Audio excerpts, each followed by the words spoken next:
go, Cowboys Nation. Welcome to the Cowboy Chronicles. Today we'll be talking about what the Cowboys just got in newly acquired wide receiver George Pickens. The Cowboys traded a 2026 third-round pick and a 2027 fifth-round pick to the Steelers for wide receiver George Pickens and a 2027 sixth-round pick. It was a sixth-round pick. Let's get into what GP is. GP is a big physical receiver, standing at 6'3", 200 pounds. He is that guy that can go up and get it. His route running to me is very mediocre. It can definitely be better. Like 100% can be better. It's something I'm hoping they can work with him on as time goes on. As he's with Dallas.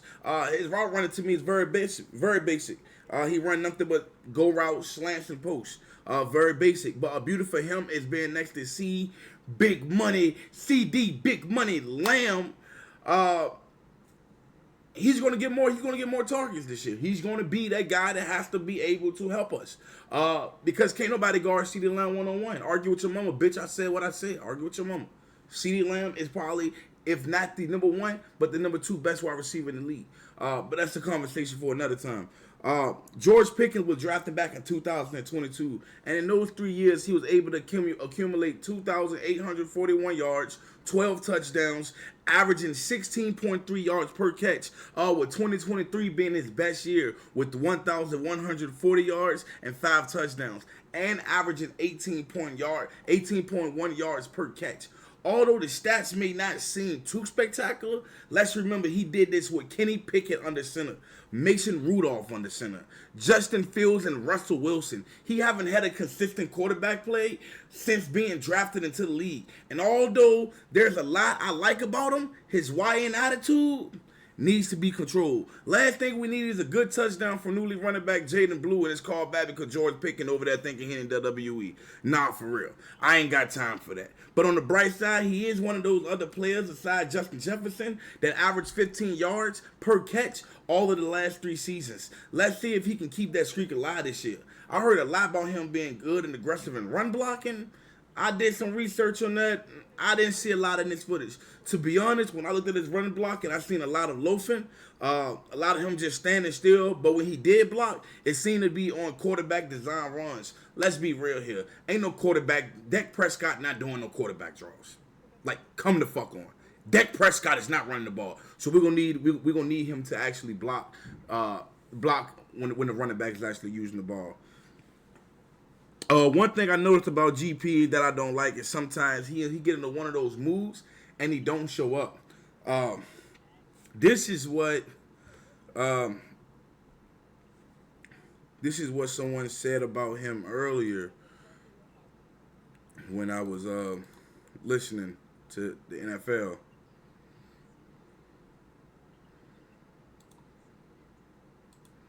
For the whistle, but the same kind of conversation goes to, like, you're talented, but you also have was seen on the sideline reading a book. It's a little different than some of the stuff that George Pickens is doing before or after the whistle, but the same kind of conversation goes to, like, you're talented, but you also have to deal with some of the personality quirks.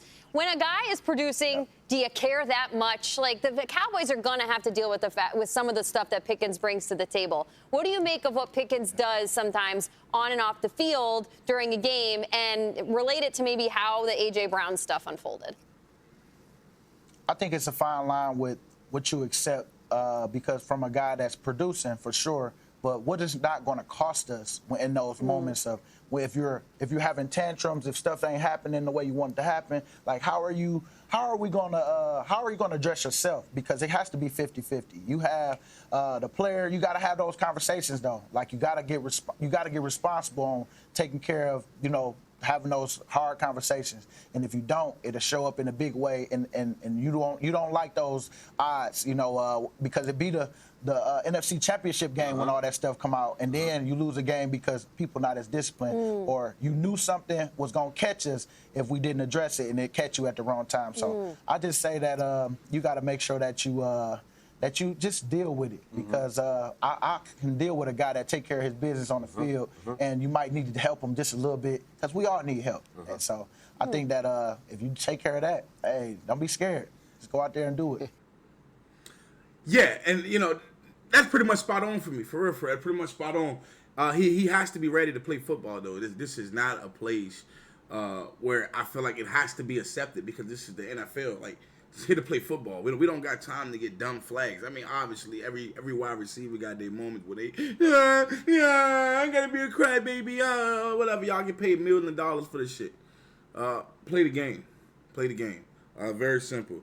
George Pickens said something today. He said, I can't change anyone's opinion on me personally. I just continue to grow. Everyone in the world has to grow as you get older and older. I'm just trying to build a winning culture, which they already have at the Cowboys. I'm just glad to be joining. And APA, listen here, GP.